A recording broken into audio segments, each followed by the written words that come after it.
Hi friends, ఈరోజు ఈ వీడియోలో ఏపీ రాష్ట్ర వ్యాప్తంగా రేషన్ కార్డు కలిగినటువంటి వారికి 4 శుభవార్తలు వచ్చాయి.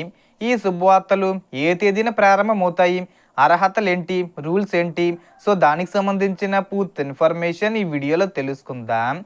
సో ఈ జనవరి నెలలో రేషన్ కార్డు ఉన్న కుటుంబాలకు 4 మంచి శుభవార్తలు రావడం జరుగుతుంది. మొదటి శుభవార్త తల్లికి వందనం పథకం. 1వ తరగతి నుంచి ఇంటర్ వరకు చదువుతున్న పిల్లల తల్లులకు ఈసారి డబ్బులు అకౌంట్లో పడని వాళ్లకు జనవరి 30కి ముందే జమ అయ్యే అవకాశం ఉంది.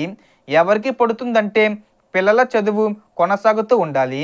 హాజరు సుమారు 75% వరకు ఉండాలి.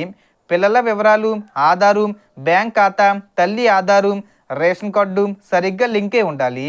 రెండవ శుభవార్త అన్నదాత సుఖీభవ 3వ విడత సహాయం. అర్హత ఉన్న రైతులకు ఒక్కో విడతగా డబ్బులు జమ చేయబడతాయి.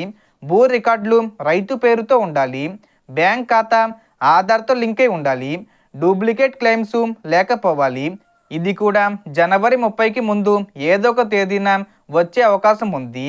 మూడవ శుభవార్త పీఎం కిసాన్ 22వ విడత 2000 రూపాయలు. దీనికి తప్పనిసరిగా ఈకేవీసీ పూర్తయి ఉండాలి.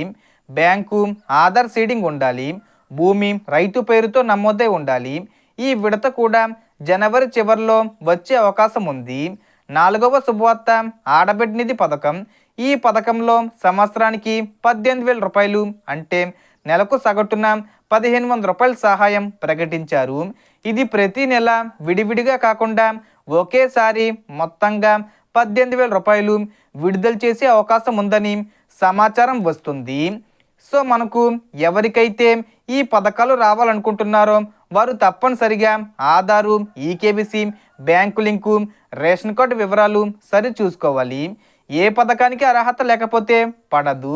అర్హత ఉంటే జనవరి 30కి ముందే ఎప్పుడైనా అకౌంట్లో పడే అవకాశం ఉంది. సో మనకు వచ్చిన ఇన్ఫర్మేషన్ ఇది ఫ్రెండ్స్. మీకు ఈ వీడియో నచ్చితే లైక్ చేయండి, షేర్ చేయండి అండ్ సబ్స్క్రైబ్ చేసుకోండి.